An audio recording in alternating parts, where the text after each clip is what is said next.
Assalamualaikum warahmatullahi wabarakatuh. Perkenalkan, nama saya Arya Praditya Hidayat dengan NIM C1B023099 dari program studi S1 Manajemen.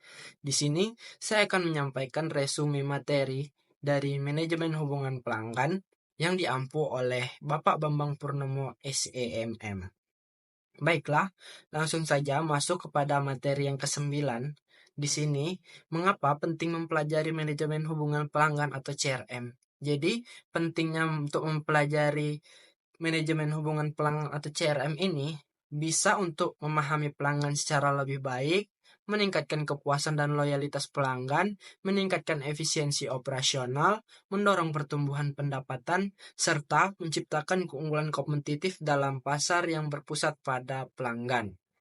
Jadi, dari poin-poin tersebut, kita dapat menyimpulkan seberapa penting sih untuk kita, anak manajemen ini, untuk mempelajari materi tentang manajemen hubungan pelanggan ini.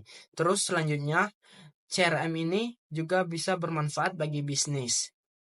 Manfaatnya itu ialah memahami pelanggan secara mendalam, meningkatkan kepuasan dan loyalitas pelanggan, meningkatkan efisiensi operasional, mendorong pertumbuhan pendapatan, serta menciptakan keunggulan kompetitif. Nah, jadi itu manfaat CRM bagi bisnis.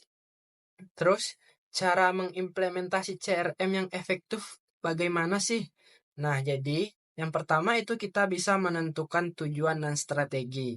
Jadi yang pertama kita lakukan itu, kita harus tahu kemana arah dan tujuan kita untuk membuat perusahaan kita itu berkembang atau bisa bertahan di pasar.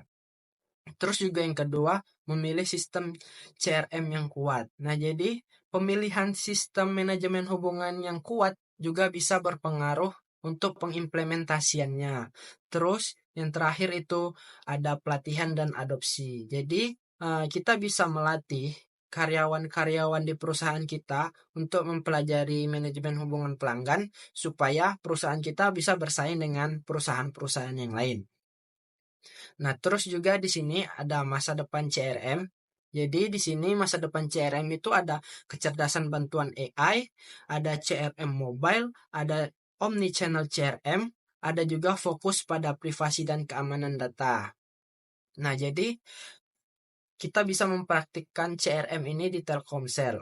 Nah, caranya itu yang pertama kita ada registrasi data pelanggan. Nah, registrasi data pelanggan ini untuk memperoleh data pelanggan. Yang kedua itu strategi CRM Telkomsel. Nah, di sini ada 3 poin. Yang pertama itu database yang kuat dan terperinci. Yang kedua itu membuat profil pelanggan dan menganalisis profitabilitas. Yang ketiga itu melakukan interaksi yang lebih target. Yang ketiga itu ada teknologi profil pelanggan. Nah, di sini Telkom dapat mengidentifikasi pengguna smartphone, pelanggan high value customer, pengguna game, atau juga musik dan video, dan sebagainya. Terus yang keempat, Customer Touch Point atau CTP. Nah, jadi di sini ada saluran layanan pelanggan seperti call center Telkomsel yaitu 188 atau juga bisa dari media sosialnya. Nah, terus juga Telkomsel mempunyai program loyalty seperti Telkomsel Point yang ada di aplikasi My Telkomsel. Terus yang keenam itu ada penyederhanaan produk. Nah, jadi di sini Telkomsel memberi produk ada Telkomsel Prabayar dan Telkomsel Halo. Selanjutnya kita masuk pada materi yang ke-10, peran data analisis dalam mengoptimalkan CRM. Nah, jadi peran penting data analisis dalam CRM ini apa saja sih? Yang pertama itu memudahkan proses analisis pelanggan. Yang kedua itu memberikan wawasan untuk pengambilan keputusan berbasis data. Terus juga bisa meningkatkan pengalaman dan kepuasan pelanggan. Terus juga bisa mendukung pertumbuhan bisnis melalui pendekatan yang terukur dan akurat. Nah, jadi kita bisa tahu peran-peran penting data analisis di dalam manajemen hubungan itu seperti yang tadi disebutkan. Terus juga kita bisa ada akses terpusat ke data pelanggan. Nah, jadi akses terpusat ke data pelanggan ini bisa melalui informasi kontak dan data demografis pelanggan. Bisa juga dari riwayat pembelian untuk menganalisis pola konsumsi. Bisa juga dari interaksi komunikasi seperti email, telepon, dan chat untuk analisis sentimen dan keutuhan pelanggan. Terus juga bisa akses terpusat ke data pelanggan. Nah, jadi akses terpusat ke data pelanggan ini bisa dari produk atau layanan populer di berbagai segmen, bisa juga dari saluran komunikasi yang efektif, bisa dari faktor retensi dan kehilangan pelanggan atau churn, dan juga bisa dari pola pembelian musiman yang berulang setiap periode tertentu. Nah, jadi di sini ada segmentasi pelanggan yang efektif. Bagaimana sih segmentasi pelanggan yang efektif?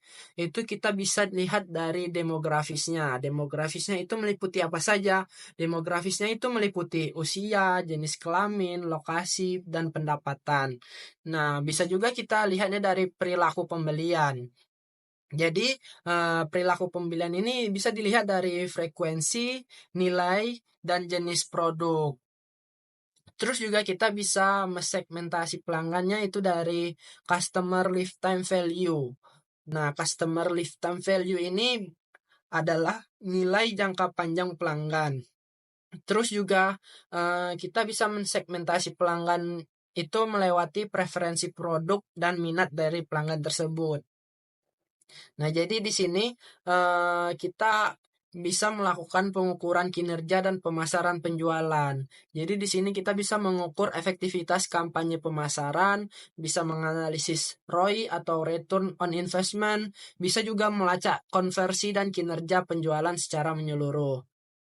Terus juga kita bisa meningkatkan pengalaman pelanggan. Nah, jadi dengan manajemen hubungan pelanggan ini, kita bisa meningkatkan pengalaman pelanggan seperti personalisasi layanan berdasarkan data spesifik tiap pelanggan, bisa juga dari analisis sentimen untuk memahami emosi dan kepuasan pelanggan, dan yang terakhir itu bisa dari integrasi data pelanggan yang memberikan pandangan menyeluruh.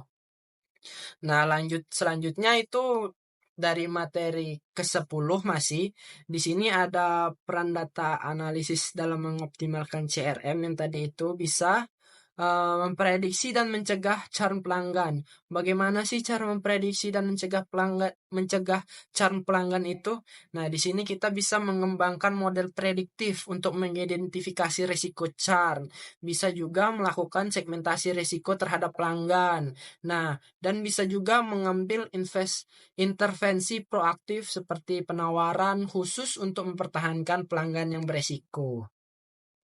Selanjutnya kita ada alat dan teknologi pendukung.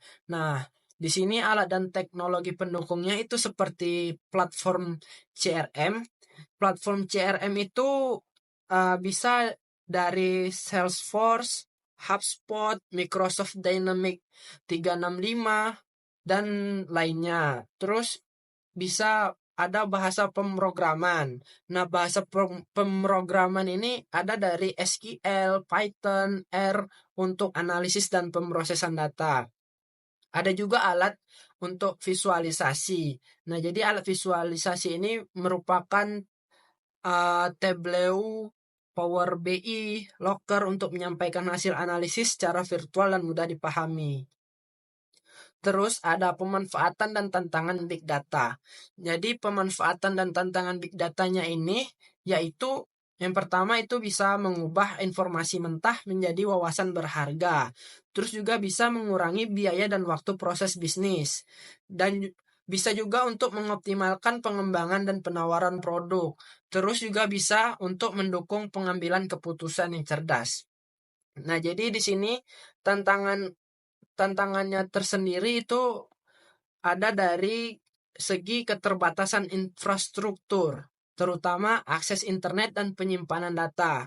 Terus juga ada kurangnya dari SDM terampil di bidang analisis dan teknologi data. Terus juga ada tantangan dari isu privasi dan keamanan data. Jadi di sini isu privasi dan keamanan data ini juga menjadi tantangan bagi manajemen hubungan pelanggan ini. Terus juga ada tantangan dari kualitas data yang rendah, seperti data yang tidak lengkap atau konsisten. Jadi kualitas data yang rendah atau yang tidak konsisten juga itu bisa menjadi tantangan bagi CRM ini. Terus juga tantangannya itu ada dari biaya implementasi yang tinggi, khususnya bagi usaha kecil dan menengah. Nah, selanjutnya di materi ke-11 itu ada penciptaan nilai pelanggan dalam manajemen hubungan pelanggan. Nah, di sini ada pengertian penciptaan nilai pelanggan dalam CRM. Jadi, penciptaan nilai pelanggan dalam CRM adalah proses strategi untuk menciptakan manfaat yang dirasakan oleh pelanggan dan dalam setiap interaksi mereka dengan perusahaan. Ada pula nilai-nilai perspektif dari pelanggan.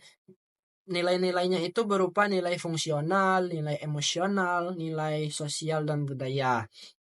Terus, apa strategi untuk menciptakan nilai pelanggan ini?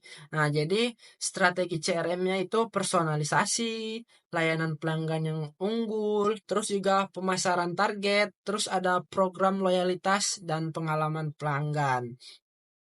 Nah, jadi eh, bagaimana sih kita menerapkan CRM di sektor e-commerce? Nah, penerapannya itu bisa berupa dari personalisasi rekomendasi, bisa juga dari penawaran yang ditargetkan, dan bisa juga dari layanan yang proaktif.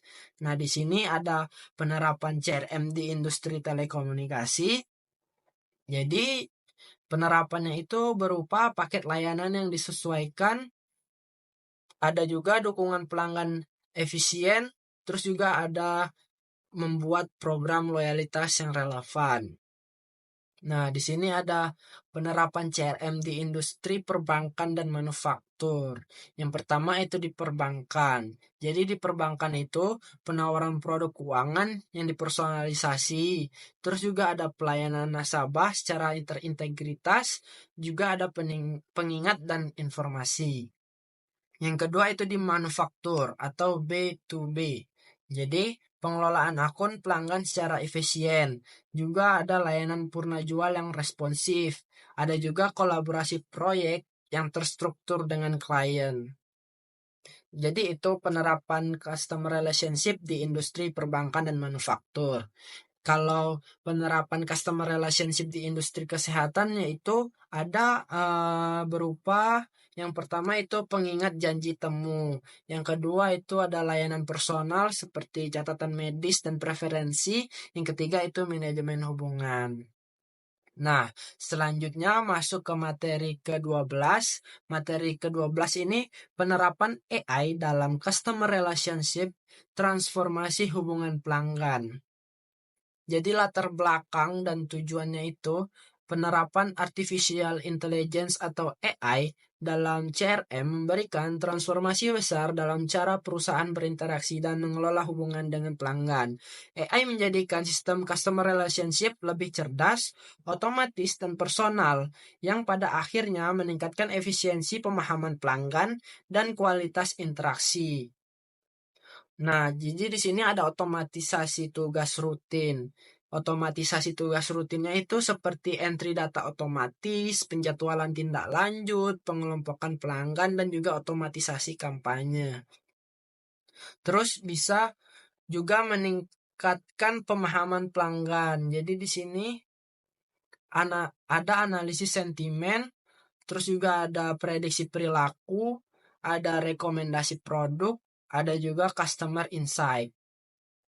Nah, peningkatan interaksi pelanggannya itu seperti chatbot, AI, dan asisten virtual. Ada juga personalisasi komunikasi, ada juga respon yang lebih cepat. Kalau peningkatan efisiensi dari segi timnya itu bisa peningkatan produktivitas, bantuan virtual, dan prioritasi leads. Nah, jadi di sini ada contoh nyata penerapan AI dalam CRM. Di sini ada chatbot layanan pelanggan, ada juga rekomendasi produk, ada juga analisis sentimen media sosial, dan juga bisa memprediksi churn dari perusahaan tersebut. Nah, di sini juga ada manfaat utama penerapan AI dalam CRM. Manfaatnya itu yang pertama, peningkatan kepuasan pelanggan, peningkatan loyalitas, efisiensi operasional, dan juga peningkatan pendapatan.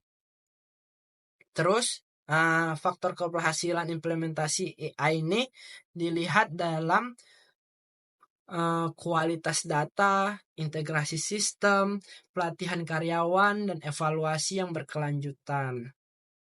Nah, selanjutnya ada materi ke-13. Di sini materi ke-13 itu tentang pentingnya peranan customer service dalam CRM. Nah, jadi latar belakangnya itu customer relationship merupakan strategi bisnis jangka panjang yang berfokus membangun hubungan yang kuat dan menguntungkan dengan pelanggan. Nah, customer service ini merupakan ujung tombak interaksi langsung dengan pelanggan dan menjadi faktor utama dalam bentuk perspektif pelanggan. Nah, di sini eh, customer service ini bisa untuk membangun kepercayaan dan loyalitas pelanggan. Bagaimana sih? Kita bisa lihat dari pengalaman positif pelanggan, bisa juga lihat dari bagaimana cara mengatasi masalah secara efektif, dan juga dilihat dari empati dan personalisasi si customer service. Terus juga bisa untuk meningkatkan retensi pelanggan. Nah, jadi kasih customer service ini bisa untuk mengurangi churn rate, bisa juga untuk membangun hubungan jangka panjang dengan pelanggan, terus juga bisa mengidentifikasi pelanggan beresiko. Nah, di sini juga ada meningkatkan kepuasan pelanggan. Jadi, cara untuk meningkatkan kepuasan pelanggannya itu dengan cara memenuhi dan melampaui ekspektasi si pelanggan, terus juga bisa mendengarkan apa-apa saja yang dibutuhkan oleh pelanggan, dan juga bisa dilihat dari pengalaman lintas kanal yang konsisten.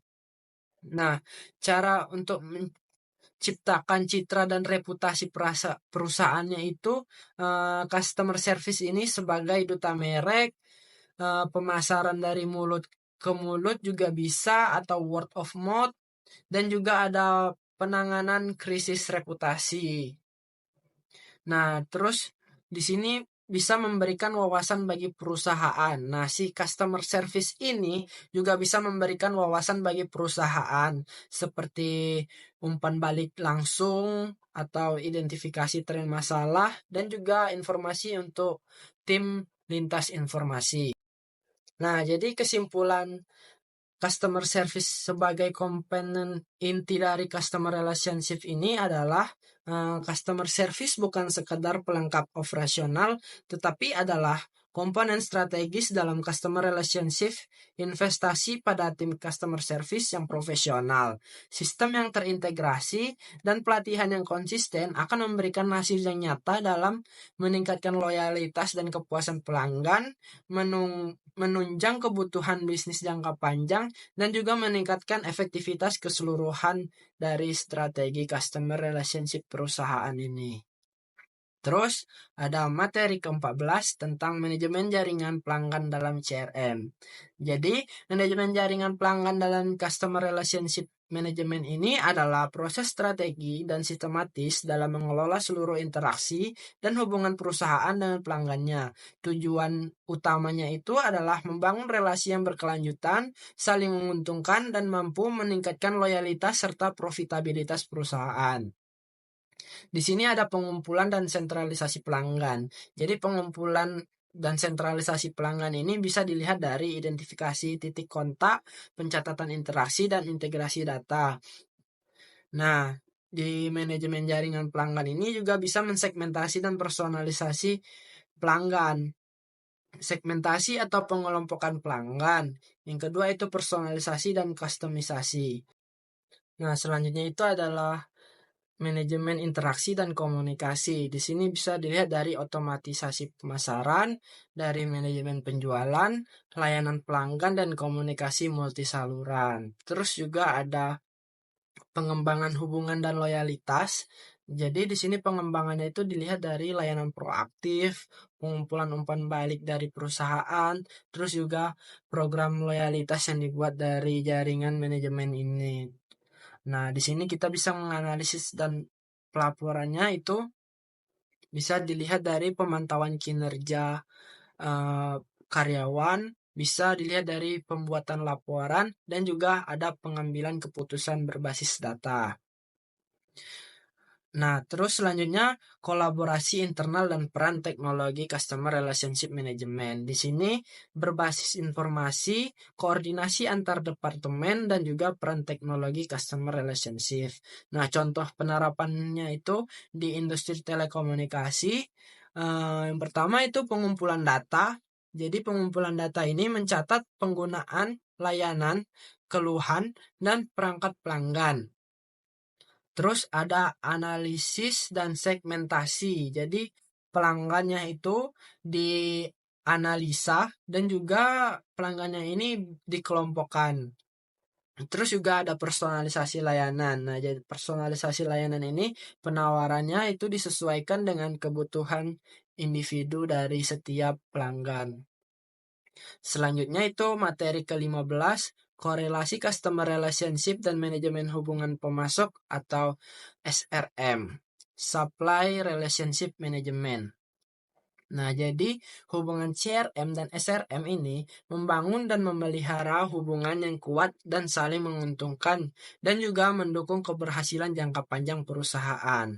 Nah, titik persamaan konseptual antara CRM dan SRM ini, yang pertama itu fokus pada hubungan, yang kedua itu pengelolaan data, yang ketiga itu manajemen komunikasi, dan yang terakhir itu optimalisasi proses.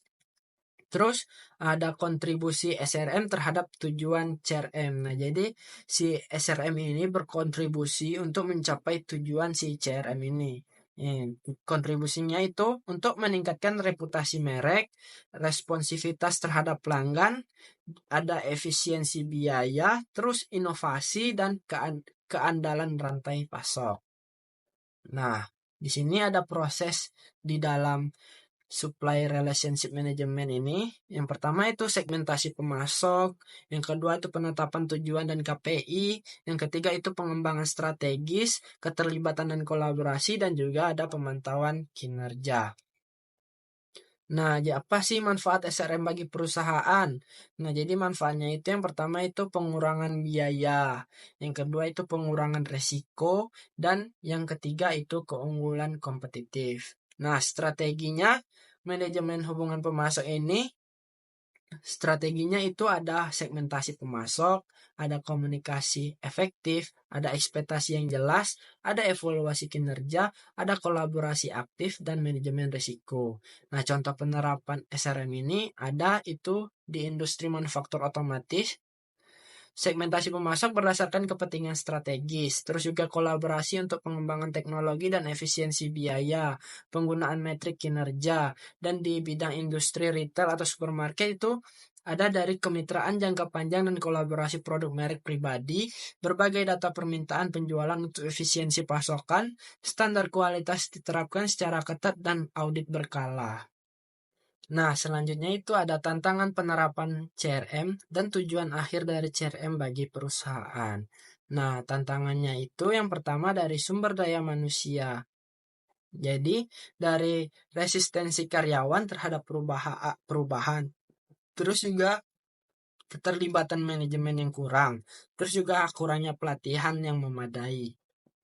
Tantangan selanjutnya itu adalah dari teknisi dan data.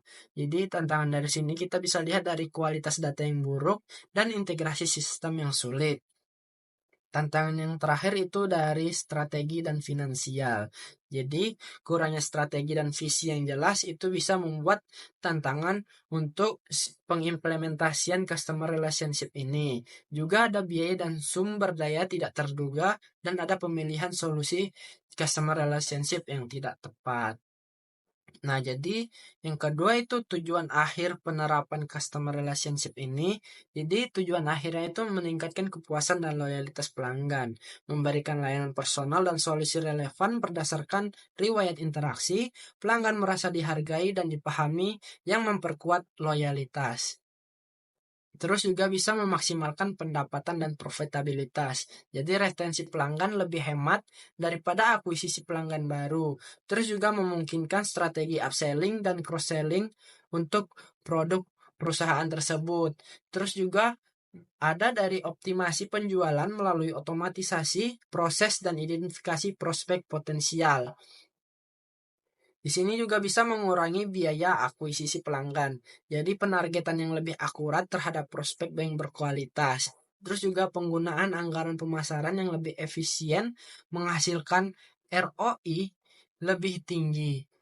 Nah, juga di sini bisa untuk meningkatkan efisiensi operasional. Yang pertama itu data terpusat memudahkan akses informasi pelanggan. Terus juga tracking komunikasi dan manajemen tugas pelanggan lebih terstruktur. Nah, layanan lebih cepat dan responsif. Terus mendapatkan wawasan data yang mendalam. Jadi, customer relationship ini memungkinkan pengambilan keputusan berbasis data melalui analisis tren dan perilaku pelanggan. Terus juga bisa dari wawasan ini mendukung membangun produk dan segmentasi pasar yang lebih akurat. Nah, jadi kesimpulan dari semua materi yang dibahas tadi adalah manajemen customer relationship mengajarkan bahwa membangun dan mempertahankan hubungan yang baik dengan pelanggan adalah kunci utama dalam kesuksesan bisnis jangka panjang. CRM bukan sekedar teknologi, melainkan strategi menyeluruh yang mencakup proses data, layanan, dan budaya perusahaan yang berorientasi pada pelanggan. Selama perkuliahan, mahasiswa mempelajari bahwa customer relationship membantu perusahaan memahami kebutuhan pelanggan, memberikan layanan yang personal, serta membentuk loyalitas dan kepuasan yang berkelanjutan. Teknologi seperti AI dan data analitik memperkuat customer relationship dalam hal otomatisasi, personalisasi, dan pengambilan keputusan yang lebih tepat. Nah, di dalam praktiknya implementasi CRM menghadapi sejumlah tantangan seperti retensi karyawan, masalah data, keterbatasan anggaran, dan kurangnya strategi yang jelas. Oleh karena itu, dibutuhkan dukungan manajemen, pelatihan, serta sistem yang sesuai dengan kebutuhan bisnis. Nah, tujuan akhir dari si customer relationship adalah menciptakan hubungan jangka panjang yang menguntungkan kedua belah pihak, meningkatkan efisiensi operasional, mendorong loyalitas pelanggan secara menciptakan keunggulan kompetitif dengan pendekatan yang tepat. Customer relationship menjadi fondasi penting bagi pertumbuhan bisnis yang berkelanjutan di era digital saat ini. Nah, mungkin cukup sekian materi yang bisa saya simpulkan dari materi ke-9 sampai materi ke-16. Kurang lebihnya saya mohon maaf, saya akhiri. Wabillahi taufiq wal hidayah. Wassalamualaikum warahmatullahi wabarakatuh.